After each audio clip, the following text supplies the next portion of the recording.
Depuis plusieurs jours, il y a un débat à l'intérieur de l'armée d'Israël et surtout du cabinet de guerre, marqué notamment par la forte pesée dans l'opinion publique des familles d'otages qui siègent devant le quartier général de Tsahal en rappelant que les otages c'est prioritaire et que le reste est secondaire, alors que tout le monde jusqu'à présent pensait l'inverse. En fait, il y a un débat entre incursion, invasion et occupation. Incursion, c'est ce qu'ils font. Et c'est d'ailleurs la logique même d'opérations ciblées visant à éliminer peu à peu l'intégralité des dirigeants du Hamas, des dirigeants de la branche militaire du Hamas et des centres logistiques et de contrôle du Hamas, certains étant sous des mosquées, d'autres sous des hôpitaux, d'autres sous des écoles, d'autres sous des habitations et certains juste dans des tunnels. Donc la reconstitution du service de renseignement israélien qui a été éliminé, enfumé, retourné au cours des derniers mois, ce qui a permis de lancer cette opération malgré les informations qui étaient quand même remontées jusqu'au gouvernement israélien qui n'en avait pas tenu compte. Deuxièmement, il y a l'invasion. C'est un débat qui n'est pas clos à cause de la quantité d'otages et de la pression de l'opinion publique sur le sauvetage des otages et le passage de la vengeance à la revanche puis à l'après qui est en train de se faire dans l'opinion publique israélienne et sur la base de la pression des Américains, mais aussi de la visite d'un certain nombre de dirigeants occidentaux, dont le président Macron, après ses rencontres avec d'autres dirigeants arabes, qui montrent les limites de l'exercice pour Israël. Et puis il y a l'occupation qui semble être totalement hors de possibilité, hors de propos, impossible à tenir, pas plus aujourd'hui qu'elle ne l'était il y a 15 ans, quand Israël a démantelé ses 2 colonies à Gaza et laissé l'administration de cet espace à l'autorité palestinienne et particulièrement au Hamas, qui était considéré comme plus pragmatique que l'OLP et le Fatah de l'époque. Alors, je ne vais pas vous demander de regarder dans votre boule de cristal, mais est-ce qu'il y a un vrai risque aujourd'hui d'invasion pure et simple de la bande de Gaza ? Oui, c'est une option. Ce n'est plus la plus probable. La question des otages peut-elle avoir raison de cette riposte israélienne ? Elle est en train d'avoir raison, puisqu'on pensait à l'invasion le lendemain, le surlendemain, le 3e jour, le 5e jour, le 7e jour, 8 jours après. Les incursions ont lieu et elles ont des objectifs extrêmement ciblés qui correspondent d'ailleurs aux logiques générales acceptables par l'Occident et leur gouvernement. Le problème des bombardements aujourd'hui commence à poser un problème. Quand les dommages collatéraux sont plus importants que les bénéfices principaux, il y a un sujet. Et les Israéliens sont en train de se rendre compte que l'opinion publique est en train de tourner, y compris en partie en Israël, malgré la douleur générale après un massacre, un pogrom mené par une organisation terroriste visant essentiellement des civils. Et puis, il y a aussi l'intérêt d'une opération d'une telle ampleur face aux coûts, aux risques et aux pertes que l'armée d'Israël pourrait subir. Je rappelle que c'est une armée mi-professionnelle, mi-réserviste. Il y a beaucoup de réservistes et donc ça veut dire que beaucoup de réservistes pourraient aussi être tués ou blessés. Donc on y pense à 2 fois après ce qui vient de se passer le 7 octobre. Est-ce qu'elle était prête à cette riposte de l'armée israélienne ? Pas du tout. Elle est extrêmement divisée, perturbée, désorganisée par son propre gouvernement qui porte une très lourde responsabilité dans ce qui s'est produit, à la fois dans l'incompétence de l'analyse du renseignement. Alors je ne parle pas de la production du renseignement, car les services ont bien remonté des renseignements, par l'incapacité du gouvernement de sortir de sa crise politique interne visant à détruire sa Cour suprême plutôt qu'à s'occuper de la protection de ses citoyens. Et puis par une difficulté, c'est qu'une partie de la réserve israélienne est en opposition au gouvernement. Alors la réserve israélienne, c'est pas des gens qui viennent faire un petit moment une fois par an pour faire coucou, c'est la vraie vie de l'armée d'Israël à tout niveau. L'armée d'Israël est une armée mi-populaire, mi-professionnelle, et donc quand les réservistes font grève, il y a un vrai souci. Enfin, par une désorganisation liée à l'idée que tout allait se passer au nord et en Cisjordanie, et par le dégarnissement de toute la zone sud, ce qui a permis, y compris d'ailleurs la prise de contrôle par le Hamas du quartier général de la division Gaza d'Israël et surtout du quartier général du renseignement et la destruction d'une partie importante des fichiers et des éléments disponibles. Donc oui, il y a une lourde responsabilité. Donc non, elle n'était pas prête. Elle est en train de se réorganiser dans la difficulté, mais surtout la décision politique aujourd'hui est de plus en plus compliquée face à la pression de l'opinion publique et des familles d'otages. On a vu en tout cas ces premières images, ces premières opérations qui ont été menées dans la nuit de mercredi à jeudi, dans la nuit de jeudi à vendredi. Est-ce que cette riposte, finalement, elle n'est pas en train de se réorganiser en une riposte par à-coup ? Non, c'est un choix. On peut faire une incursion qui prépare une invasion, qui prépare une occupation. Hein. C'est pas tout ou rien. Les 3 peuvent être coordonnés. Ce n'est pas le cas pour l'instant. Et d'ailleurs, et le ministre de la Défense et le chef d'état-major ont chacun donné des interprétations qui montrent qu'on est sur du long terme avec plus d'incursions qu'il n'y aura d'invasion, que l'invasion pourrait d'ailleurs arriver beaucoup plus tard et pas dans les circonstances qu'on pense. Il faut lire avec beaucoup d'attention les petites notes de bas de page de Haaretz, Yedot Aharonot, les journaux israéliens qui montrent qu'on est en train de basculer, le Jerusalem Post, dans quelque chose de beaucoup plus complexe que ce qu'on imaginait, parce que les Israéliens eux-mêmes se rendent compte de la difficulté à mener une opération d'une telle ampleur. Et surtout en se demandant ce qu'il y aura après. Chaque fois qu'on a voulu détruire une organisation terroriste majeure, on a eu pire. Et donc la question, c'est est-ce qu'Israël veut vraiment avoir pire à Gaza ? Est-ce que c'est un piège, cette riposte ? C'est un risque, en tout cas, majeur, parce que si on a pire, on a tout raté. On a raté d'ailleurs la perte de l'invincibilité, de l'infaillibilité, du service de renseignement qui voit tout, de l'armée qui empêche tout, du fétichisme technologique, de la barrière qui empêche les gens de passer. Bref, une forme d'arrogance qui vient d'être payée au prix lourd par les Israéliens, leur armée, leur population, leur économie d'ailleurs, qui est lourdement impactée par ce qui est en train de se passer. Donc oui, c'est un piège. Et puis la vraie question, elle n'est pas celle-là, c'est qu'il y a un vainqueur dans cette affaire et que des vaincus. Le vainqueur s'appelle l'Iran, les vaincus, c'est tous les autres. Israël, sa population, les Gazaouis, leur population, les Palestiniens, l'Arabie Saoudite, les Émirats, tous ceux qui étaient en train de passer des accords d'Oslo moribonds aux accords d'Abraham, qui faisaient que les Palestiniens étaient une sorte de variable d'ajustement que tout le monde avait oublié, comme s'ils n'existaient pas. En 1993, les accords d'Oslo imaginaient 2 États et le plan Wolfenson permettait de faire une sorte de Dubaï sur Gaza. Tout le monde s'est ligué, tout le monde, pour détruire cette opportunité et cette possibilité qui aurait permis d'éviter, d'un point de vue économique et social, la victoire d'une organisation frériste qui est le Hamas. Aujourd'hui, tout a été raté. Le Hamas est plus populaire que jamais, contrairement à ce que les gens peuvent imaginer, même s'il le fait payer au prix du sang et même s'il a pris la population palestinienne en otage. La question qui est posée aujourd'hui, c'est comment on en sort par le haut. Il y a un seul homme qui a les clés.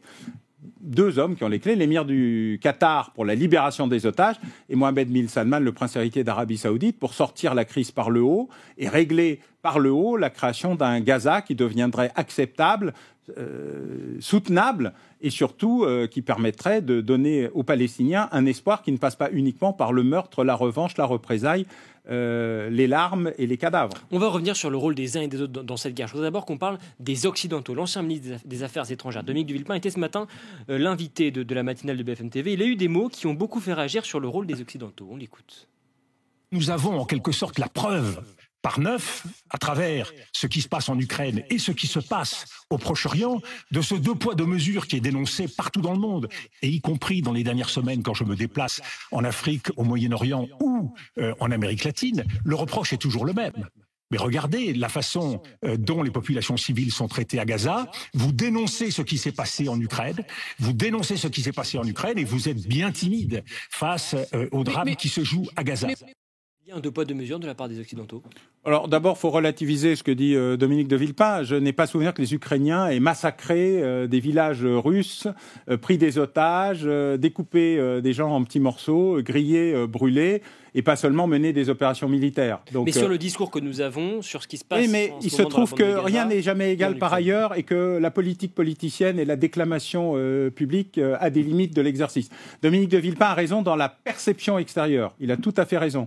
Dans la comparaison, il lui manque un petit élément qui perturbe un peu l'équilibre général de son propos. S'il n'y avait pas eu l'opération qui est connue en Israël dans le massacre et la boucherie organisée par le Hamas sur des cibles civiles, volontairement civiles, pas des dommages collatéraux, la question que nous sommes en train de nous poser sur Gaza n'existerait pas. Alors que la question que nous nous posons sur l'Ukraine existe, puisque les Russes ont commencé à attaquer l'Ukraine, non pas il y a 1 an, mais en 2014, et que nous n'avons rien fait. Donc oui, il y a plusieurs 2 poids 2 mesures, mais 2 poids 2 mesures, ça se calcule au poids et à la mesure. On n'oublie pas un petit morceau, car ça déséquilibre l'ensemble. Mais la perception qui est donnée internationalement est exacte. Nous n'avons pas bien traité la question palestinienne. Nous avons même laissé faire les opérations les plus idiotes et les plus contre-productives par le gouvernement le plus imbéciles qu'Israël ait jamais connus, et j'en suis désolé, je ne suis pas citoyen israélien et je n'ai pas vocation à traiter les gouvernements en tant qu'électeur. Ça veut dire que Netanyahou est responsable de ce qui se passe aujourd'hui. Bien sûr, il l'a même reconnu, enfin, en disant qu'il aurait mieux fait de s'occuper de la protection de ses populations, puis de savoir comment sa Cour constitutionnelle gérait, et d'éviter la prison pour des choses qui lui sont reprochées à tort ou à raison, c'est pas mon problème. Mais en la matière, l'obsession intérieure du Premier ministre d'Israël a amené à un dessaisissement total de l'élément majeur qui avait fait sa victoire électorale, la protection d'Israël. Donc oui, il y a un problème de colonisation, oui, il y a un problème de sécurisation, et je précise par ailleurs que le Hamas, en attaquant Israël dans une zone que lui-même reconnaît comme acceptable, c'est-à-dire les frontières de 1967, s'est contredit lui-même dans ce qu'il a cru vendre aux uns et aux autres comme une évolution de sa charte. Voilà, nous avons une organisation terroriste qui probablement est antisionite et qui aussi est antisémite, et il y a un vrai enjeu dans la manière de traiter cette affaire. Donc tout n'est pas égal par ailleurs, mais il faut traiter le problème palestinien. Ça ne peut pas être une simple variable d'ajustement. Il faut aller au-delà. Et effectivement, la perception qui est donnée, y compris aux États-Unis, en Europe, sur la question palestinienne, ne peut pas être juste débarrassée d'un revers de la main. Il faut une solution à la problématique palestinienne, et tout particulièrement dans ce qu'est la situation dramatique, catastrophique, humanitairement inacceptable de ce qui se passe à Gaza, et pas depuis seulement 15 jours. Le ministre des Affaires étrangères de l'autorité palestinienne a réclamé un cessez-le-feu jeudi. Les Américains n'y sont pas vraiment favorables. Ils parlent de pause. Ils disent voilà, mais ils ne vont pas jusqu'à ce terme de cessez-le-feu. Qu'est-ce que vous en pensez ?